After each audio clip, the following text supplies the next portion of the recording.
تانية بتقول لك حاجه جميله قوي، يقول لك انا النور عندي ما بيطفيش، انا سايب النور متواصل 24 ساعه على العصافير. انت لازم تبقى فاهم كويس ان الاضاءه المستمره عند الطيور هي بتعمل الاضاءه اللي هي نهار وليل متساوي مع بعضه، دي بتظبط الساعه البيولوجيه للطائر. الساعه البيولوجيه دي اللي هي ايه؟ العصفور فاهم كويس قوي ان في الميعاد ده هو هينام، وفي الميعاد ده هو هيصحى، وهو صاحي في غدد بتنشط. طب هو لو صاحي على طول ايه اللي هيحصل له؟ هتلاقيه بينام في النور، يعني بيسقط.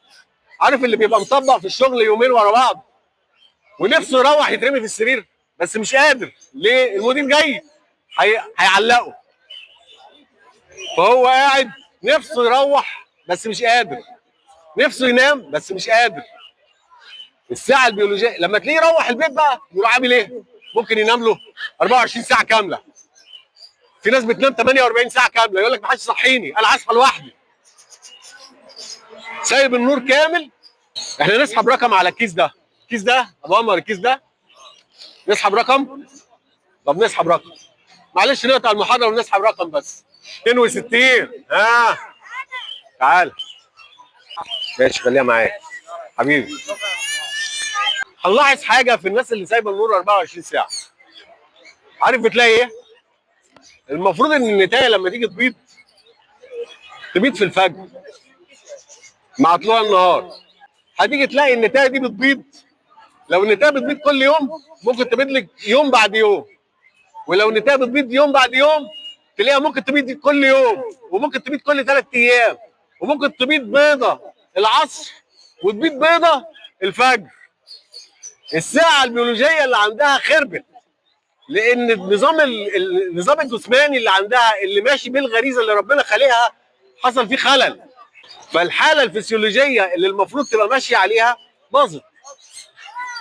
اصل انا قابلت ناس كتير جدا من اللي يقول لك ايه، انا ما بطفيش النور. هو في حاجه اسمها ما بطفيش النور؟ انت ما تقدرش تعيش في النور كده، لازم تنام، لازم تريح، لازم جسمك يرتاح. الدوره الدمويه بتستنى الدنيا تضلم علشان تهدى، بتهدى تماما. ما تجيش تقول لي انا منور النور بالكامل 24 ساعه متواصله وعايز افرغ عصافير. ده احنا نستنتج كده حاجه بسيطه في الكلام ده. انا لما احب اربي بطريقه احترافيه وعايز اكتر العدد بتاعي، وما افرحش ان انا فرخت لي جوزين وطلعوا عندي شويه فلوس، اقول يا ده المشروع ده مربح وبيكسب وزي الفل. لما هتخش في الجد هيجي لك حاجات ونقط صغيره كده تقول ايه الهيافه دي؟ الحاجات اللي انت شايفها هايفه جدا دي بوظ لك الدنيا، ما فيهاش نقاش. حاجه هبله وعبيطه، حاجه انت ما تاخدش بالك منها. اقول لك حاجه، ده لو ساعه واحده زادت في الاضاءه تبوظ لك العصافير. لو ساعتين او 3 قلوا في الاضاءه تبوظ لك العصافير. الناس اللي عندها بلكونات وبتربي العصافير في البلكونه هتقول لي طب ما هتحكم ازاي انا في الاضاءه؟ ما نور ربنا عامل له ايه؟ هتغطيهم مهما غطيتيهم، هل الاضاءه مش واصله لهم؟ هتغطيهم بايه؟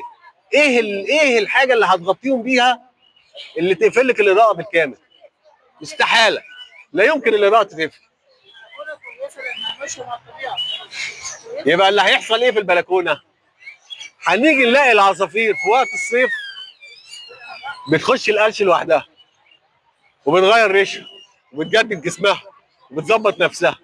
اول ما يبتدي شهر 11 كده يتظبط وشهر 12 يتظبط والجو يظبط في البلكونه دي، طبعا لو البلكونه يعني غربي او شرقي ما تكونش بحري، ما يكونش الهواء ضارب فيها 24 ساعه، او احنا مقفلينها بلكونه واحنا مقفلينها بالوميتال ولا حاجه. اسال سؤال خفيف كده وسهل. وانا بتكلم قلنا المفروض وقت التفريغ الاضاءه تبقى كام ساعه والليل كام ساعه؟ كام ساعه ليل وكام ساعه نهار؟ موسم التزاوج، موسم التفريغ. ايوه 15 ساعه ماشي، نديله الجايزه بتاعته. اوعى يتقطع. من 14 ل 16 هو رينج شغال. المشكله بقى عندنا ان احنا توكلنا زياده على الطبيعه. يعني ايه توكلنا؟ في فرق انك تتوكل وتتواكل. احنا توكلنا على الطبيعه. يقول لك يا عم انا ليه هعمل تايمر، وليه هعمل تدفئه، وليه هحط تكييف؟ ما الجو عندنا في مصر زي الفل. المربي الذكي اللي يبقى مأمن نفسه ومجهز نفسه بالحاجات دي، يبقى عنده طريقه آلية للرطوبه، يبقى عنده طريقه آلية للتدفئه، عنده طريقه آلية للتبريد، عنده طريقه آلية للإضاءة. لأن هو عندنا في الجو الطبيعي، عايز أقول لكم حاجة غريبة. العصافير لو قعدت 48 ساعة، لو احنا في عز الشتاء والتفريغ، لو جت موجة حر أكتر من 48 ساعة، العصفور دخل في قلش. العصفور دخل في قلش دايركت، حتى لو معاه زغاليل هيرمي ريشه لو زادت عن 48 ساعة. انتوا متخيلين؟ تبقى في عز الموسم وانت عندك مثلا 40 جوز محضرهم وصارف عليهم ومظبطهم وكل حاجه، وهوب درجه الحراره عليت زادت على 48 ساعه. كل العصافير دي او تلتين العصافير دي 48 ساعه دول عملوا معاك ايه؟ بوظوا لك موسم. يا اما هتستنى 30 يوم عشان القلشه دي تبقى قلشه صغيره وتستنى العصافير تفوق تاني عشان تكمل. يبقى انت ضيعت 30 يوم من 5 6 اشهر، يعني انت ضيعت شهر بالكامل. نكسب حد الفرشه بتاعت الاكاله والديكال بوز ده اللي قاعدين مربين، اكيد المربين يعني. طيب فتره حضانه الكوكتيل قد ايه؟ انت راجل بتربي كوكتيل، لو اديتني اجابه غلط هزعل منك قوي.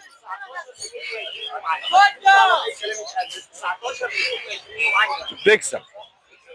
عارف لو قلت لي يوم محدد، لو قلت لي مثلا من يوم 20 يوم كنت هقول لك انت ما بتربيش.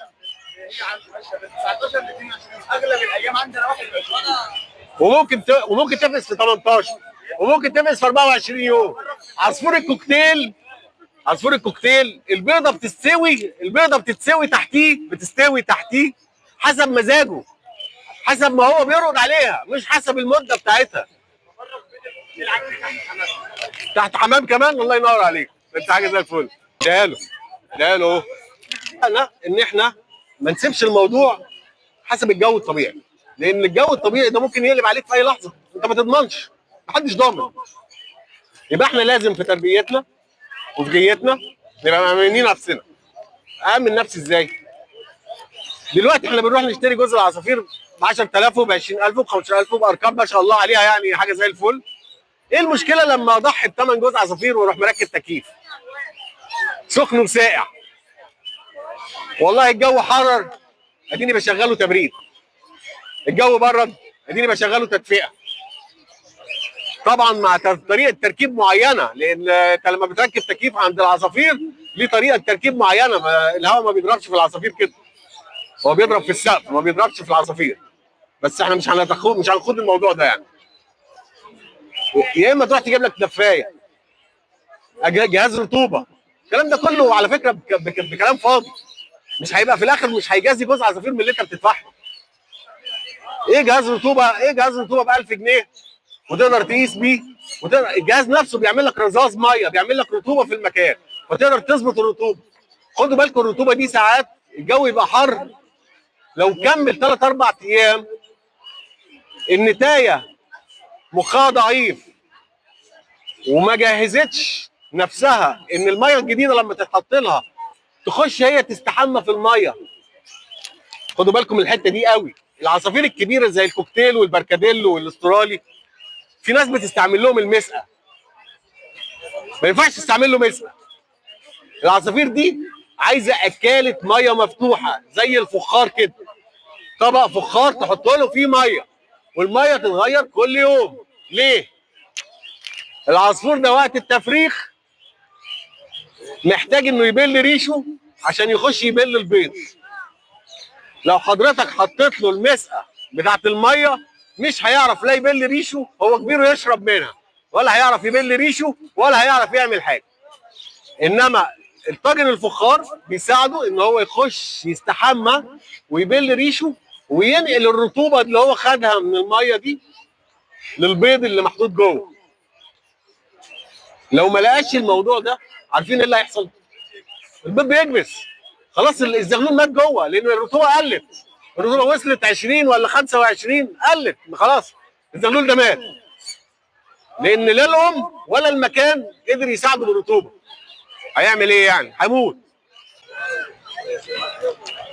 عارفين طائر الكناريا ممتع ليه؟ طائر الكناريا ممتع ليه في تربيته؟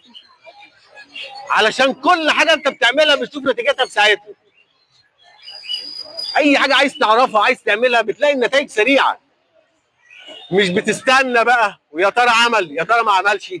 حتى لما بيبيض في العراء، مش في عش مقفول كده وخشب وبتاع، هو بايض قدامك وراقد قدامك، ولما تيجي تزقه كده يروح موري لك الزغاليل، النتايه تقوم وتقول لك الزغاليل اهي تحت ايدك، براحتك اعمل اللي انت عايزه، عايز تاكلهم عايز تلعب اعمل اللي انت عايزه، بس ما تاذيهمش، رجعهم لي تاني.